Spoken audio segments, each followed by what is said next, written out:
Eamon Khan here for Seconds Out with Kas Syed, sports management and more, wearing many hats in the business. Kas, pleasure to meet you over in Saudi Arabia. Good to have this conversation as well too. How's life treating you? Very well, very well. Good to see you as well. And back in West London, after an amazing time in Dubai with yourself and looking on to the next chapter and what's going to happen next in Riyadh and ongoing. 5 versus 5 coming up soon. Before we get into those topics of conversation regarding boxing, I just want to talk to you about your journey within boxing. You've given me some background about your what you do and how you help fighters, but you're from the real estate world, completely different world to boxing. I just wondered how you make that transition over into the boxing world and what you brought over from the real estate world to help boxers and boxing. Well, to begin with, I'm 18 years in health and fitness. It's part of the expansion plan for Fitness First. Gold's Gym, UFC Gym, set up our own MMA business and club and a hub for fighters in Dubai. Consulting, brought a lot of brands into the region. And then COVID happened. So obviously, good friends with Lennox Lewis, good friends with a lot of people from that era, Mike Tyson. So obviously, opening health clubs, merging the two with supporting the fighters became the norm. Then sod's law, COVID hit us all. And then I think there was so much movement in the market. You've seen yourself with the recent floods in Dubai, where there's movement, money moves with it. So I thought, I've hit the ceiling with everything that I wanted to do in health and fitness. Let's have a look at what the Middle East real estate market is. And just through the back of it, we've supported fighters like Amir Khan. We had got him settled into the region, Dubai. Anthony Joshua, his golden visa was done through us. Support the Furies when they want a place to stay. So it just kind of went hand in hand. And as you know better than anyone else, everyone's looking at the region. It's all about Dubai and Saudi these days, Abu Dhabi. That's where it's all happening, whether it's MMA or boxing. So yeah, that's my journey, and long may it continue. But I do want to service the world of boxing. The world of boxing has been very good to me. The mixed martial arts world has been very good to me, and real estate is the property market is booming, as they say. The hat that you wear as well, alongside that, is in a new health venture that you're looking to promote and get out there. What can you tell us about that health venture? What's the plans for it? So the plans are to hold this health expo. It's going to be myself, a few legends from the mixed martial arts world, Wim Hof, some other people from the US, which we cannot mention right now, but a lot of people from the boxing world, MMA world will be involved. It's alternate health. It's an alternate way of healing, faith, love, health, happiness, but not using conventional methods. I believe there are alternate methods. There's biohacking. There's things we want to show the market. We want to show the world that whole shift of, I talk about it a lot, right from wrong, left to right, west from east. Everything's changing. The reset's happening. And I think the way we look at medicine and health, we're not doing it right. I believe we haven't got things right with conventional medicine, and we want to show the world through the people that we know, and you're going to have to attend to kind of get a total feel of what we're trying to do. But it's very much alternate health, happiness, and it's a huge health expo. You could say biohacking. A very, very interesting space. We're going to be doing the largest ice bath with Wim Hof as well. So again, healing through using ice, and like I said, alternative therapy. So that's the Health Expo. So it's between Saudi and Dubai. So that's coming up soon, and keep an eye out for that. With those alternative routes of healing and medicine, sometimes the public or people were resistant to those sort of things because we are used to the normal conventions. Do you feel that you'll get some resistance, and how do you feel you'll come over that if you're... Well, look, the Saudi royal family have already invited us and Wim and our team over. So anyone who has a health problem and modern medicine hasn't helped them, then we have the cure. I know these are big words, it's a bold statement, But yeah, no, definitely, because the answers are out there. There's 1,000,001 people that have had cures for things as serious as AIDS, cancer. Where are they now? Where are they now? It just doesn't make it into the big pharma game. These things have been spoken about. I think there will be resistance from the establishments because again, it's big business, But the answers are there. Healing is out there, and you don't have to go the very conventional chemical route. There are ways through meditation, through breathing, through lifestyle. There's a lot of ways we can get fitter. And look, the cure for a lot of the most serious diseases is out there. Well, speaking of big investments and big things happening over in Saudi, we were there for Joshua versus Ngannou, and that was an amazing end to a fight which was much anticipated. But just touching on the Saudi region itself, they've come in, they've changed the game, they've made fights happen now. What do you see for the immediate short-term and long-term future with the Saudis now back in the big fights? I think you're going to see a very even mix of different sports, mixed martial arts, snooker. The F1 is already out there. I think Eddie and Frank are doing a great job in respect to mixing it up and getting, keeping all the fans on the edge of their seats, but making sure that the region also serves its ground as well. So I think it's just going to grow from strength to strength to strength. It is the fight capital of the world. There was, when Francis Ngannou came into crossover into the boxing game, although his accolades speak for themselves within UFC, there was many from the boxing fraternity, the hardcore boxing fraternity, who looked at this fight and didn't see it for maybe the entertaining crossover that it was, and didn't see Ngannou for the achievements that he gained, and also gave criticism to the likes of Fury and Joshua, who suggested that maybe they're not chasing the legacy. The legacy isn't there when it comes to looking to entertain this type of fight. When you saw that being spoke about, what did you think of that in the context of the actual event? So look, Anthony Joshua is my brother. Tyson Fury is an entertainer. He's done a lot of stuff for the post, for the sport. Sorry, marketing genius.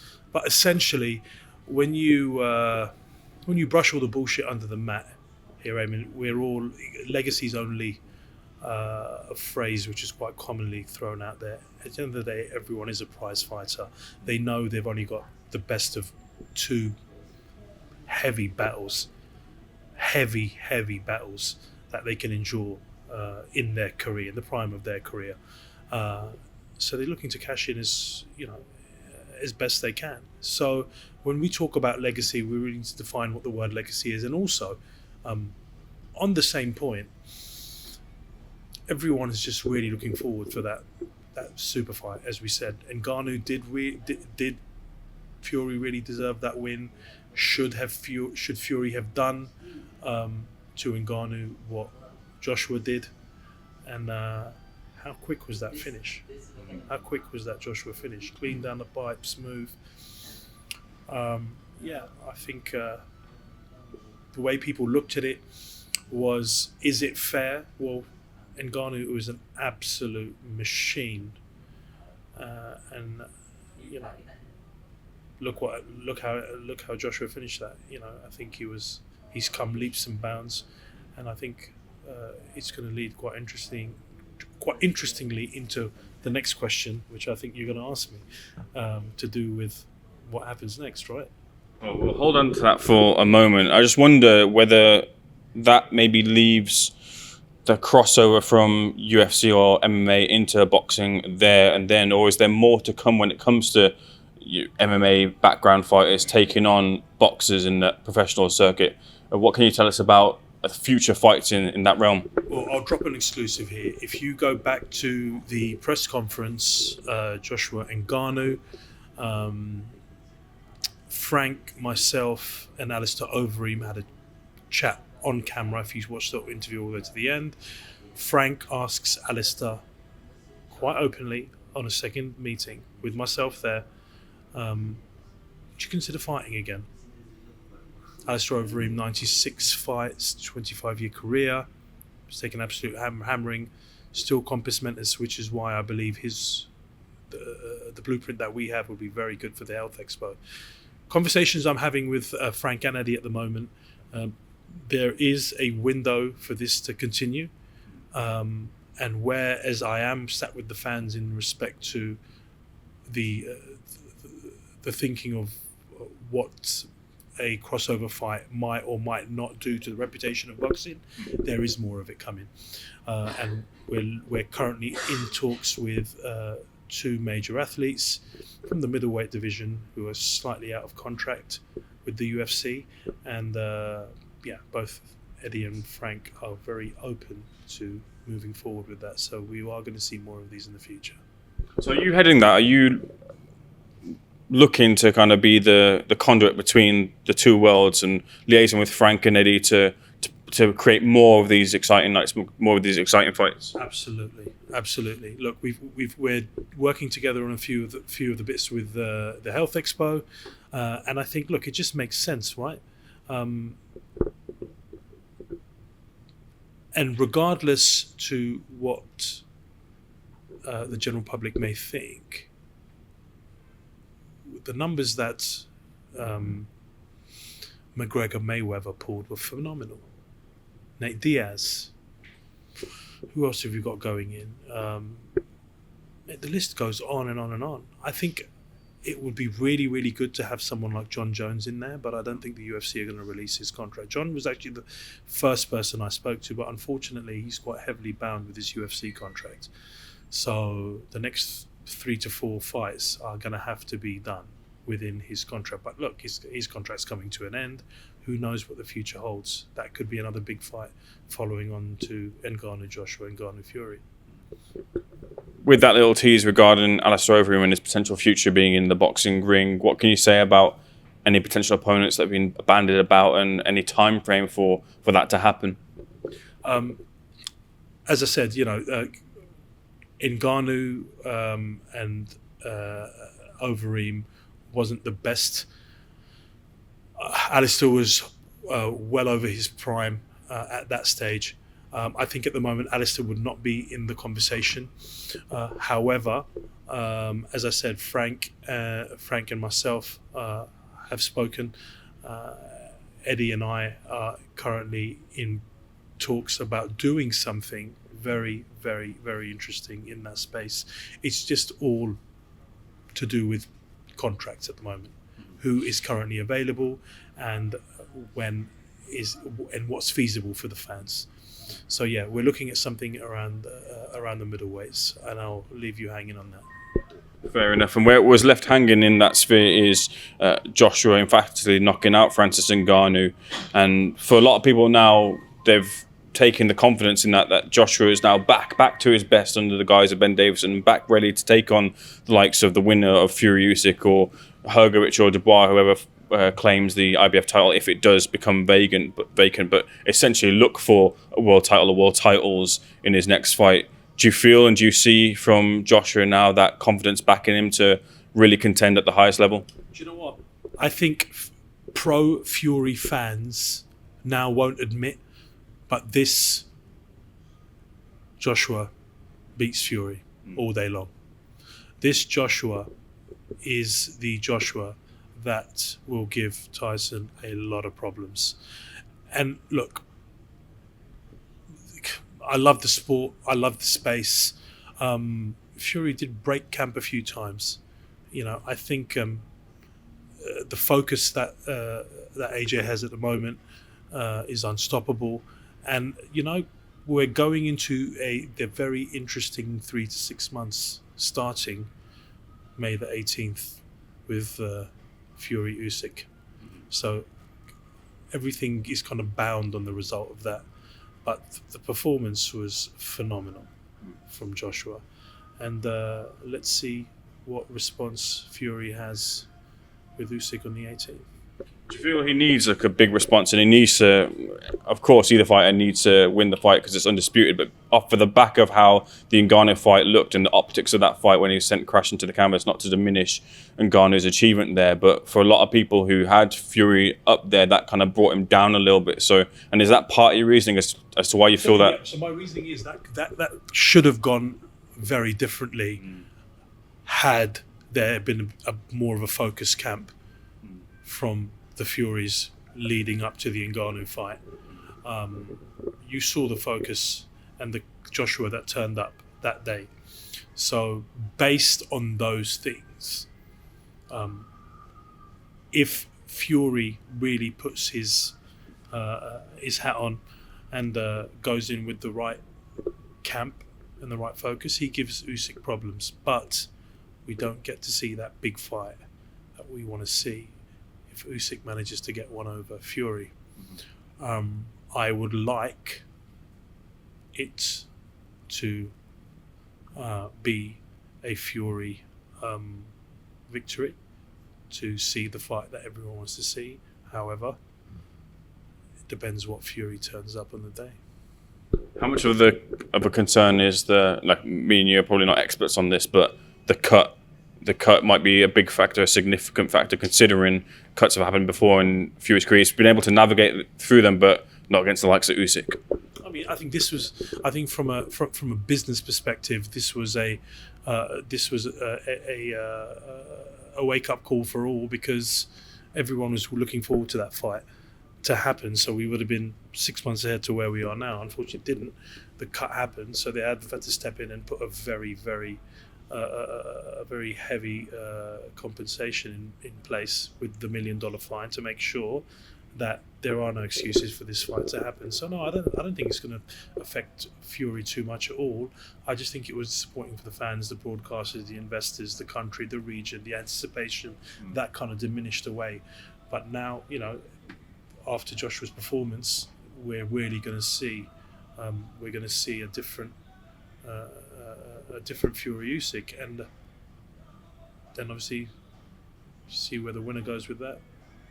Your thoughts as well, being a businessman like yourself, you mentioned about at the start, the Matchroom versus Queensberry versus Matchroom 5v5 is happening, and what's been able to happen is, as Eddie Hearn said himself, they've had their heads clunked together and said, look, come on, you've got to work together to make these fights that people want to see right now. Yeah. How difficult sometimes is it in your world to get businessmen with big egos to work together to create the deals for the better sometimes? Do you know what's amazing about people like the venue facilitators, the royal family, the promoters, Eddie's, Frank, is the ability to broker and navigate and negotiate these, because you're dealing with egos, even in real estate. When you're looking at a contract, when you're looking at an MOU and a memorandum, you've got to factor in every little clause, and there's egos in everything. I want this, I want to wear this, you can't have that, I want this car, this is the food I want this gloves, I want that gloves, I'm not going to fight here, I'm not going to fight at this, I can't fight here. For Muslims, Ramadan is big, so we need to consider that. So these things are being factored into that region, but it's a skill set that requires a lot of patience and professionalism, and God bless these guys for doing it and finally working together to create these amazing events like the 5 versus 5 coming up, which is going to be amazing. A lot of talk about what's in it for the boxers, and whilst the huge payday is fantastic and we see fighters getting paid right now, I just wonder if there's maybe something being missed in terms of opportunities with what's actually happening around Saudi, and not just actually the fights. We're talking about boxers and the long-term health investments that they make in their career, and sometimes they're not guiding the right path. Do you feel there's opportunity in Saudi as well too for these boxers to look at the region as well and 100%. Capitalize? So just to give the public and your platform an idea of what's happening in Saudi. So Saudi Arabia, in my humble opinion, and I'm not afraid to say it, honest opinion, is still probably about 15 years behind where Dubai is now. 15 years, 20 years. Let's just say 15 to 20 years behind. But the acceleration scale of what's happening in Saudi versus Dubai, you could say 1 year in Dubai is 1 day in Saudi. So that's the kind of scale and speed they're working at. And when you have the amount of wealth that they do, you can achieve a lot. Is the general public in the Saudi average citizen capable to work at that rate? Maybe not. That's questionable. But definitely, I think from an investment perspective, the Dubai marketing machines at work, and it's one of the most desirable places to be. You've got great ROIs and amazing opportunities, great payment plans. Everyone from job opportunities to look at the houses and the infrastructure and the islands and everything they're building there. So they know what's going to happen over the next 23 years. So it's a very, very, very smart play from the leaders of that region to do this, despite what people might say in regards to their political affiliations and where they sit in that respect. But what they're doing in the region is absolutely phenomenal. You can't take it away from them. So loads and loads of opportunities in that region. I just wonder, just to cap off, is this a short-term thing, do you feel? Is the Saudis, from what you know, in it for the long term? No, because if you look at the maths around the money that they're offering to host, and the level of hospitality is second to none. Boxing fans can see that already. When you do a business transaction, there has to be a reasonable profit or ROI. They're not looking to make money on any of these. They know that if we show the world what we're like as a nation, what we can deliver, and that we can, for choice of better words, have it with the best of them, then the money will trickle back into the economy in 10 or 15 or 20 years' time. So definitely, it's, you'll see the attendance in Fury Usyk. It's going to be like Battle of the Baddest. There's going to be a lot of high-profile guests there. So it's going to be a very, very interesting time. So yeah, they're doing the right thing. They're smarter than people like to make them out to be. You know what I mean? Maybe sometimes it's good to play they're not the smartest in the room to get things over the line. But Kas, it's been a pleasure speaking to you. For anyone who wants to follow more, get more information about the ventures that you're on, where can they find you on social medias? Social media, I don't want to go too much into why my previous personal account was shut down, but I'm Instagram at Dubai Luxury Professionals and KASSYED. Put it into Google, and I'm pretty sure you'll see some interesting stuff in the respect to films and boxing and sport and MMA. Kas, the pleasure is all mine. Thank you so much for speaking to Seconds Out. So looking forward to our next conversation. Much appreciated. I'll see you in Saudi. God bless. Good man.